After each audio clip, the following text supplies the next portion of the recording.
नमस्कार मंडळी. तर आज मी बनवली होती शेंगदाण्याची मिरची, म्हणजे त्याला आपण चटणी देखील म्हणू शकतो.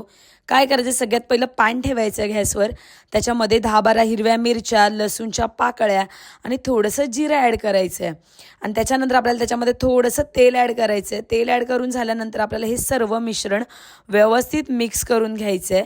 आणि मिक्स झाल्यानंतर आपल्याला हे मिक्सरला बारीक करून घ्यायचं आहे. बारीक करून झाल्यानंतर ते सर्व मिश्रण आपल्याला परत तव्यामध्ये काढून घ्यायचं आहे. आणि त्याच्यामध्ये आपल्याला व्यवस्थित ते तव्यावरती फ्राय करून घ्यायचं आहे.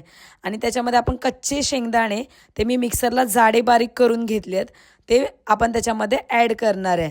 आणि ते त्याच्यात ॲड केल्यानंतर आपल्याला ते व्यवस्थित मिक्स करून घ्यायचं आहे.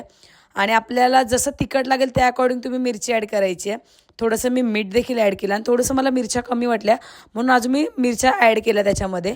आणि व्यवस्थित आपल्याला भाजून घ्यायचं, एकदम खरपूस झालं पाहिजे, जास्त करपवायचं देखील नाही आहे.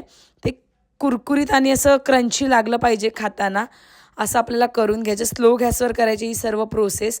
बघू शकता टाईम लागतो, पण चटणी एकदम मस्त लागते. आणि 8-10 दिवस तुम्ही जेवढे दिवस सीलपॅक डब्यामध्ये ठेवाल ना, तेवढे दिवस जास्त टिकते. आणि थोडं थोडं लागेल तसं आपल्याला तेल ॲड करायचं आहे. आणि व्यवस्थित आपल्याला चटणी मिक्स करून घ्यायची आहे. चपातीबरोबर खा, भाताबरोबर खा, भाकरीबरोबर खा, कशाबरोबर पण खा, एक नंबर लागते. आता मी सर्व करते खाण्यासाठी चटणी. बघू शकता खूप भारी झालेली. आणि एकदा नक्की बनवून ट्राय करा.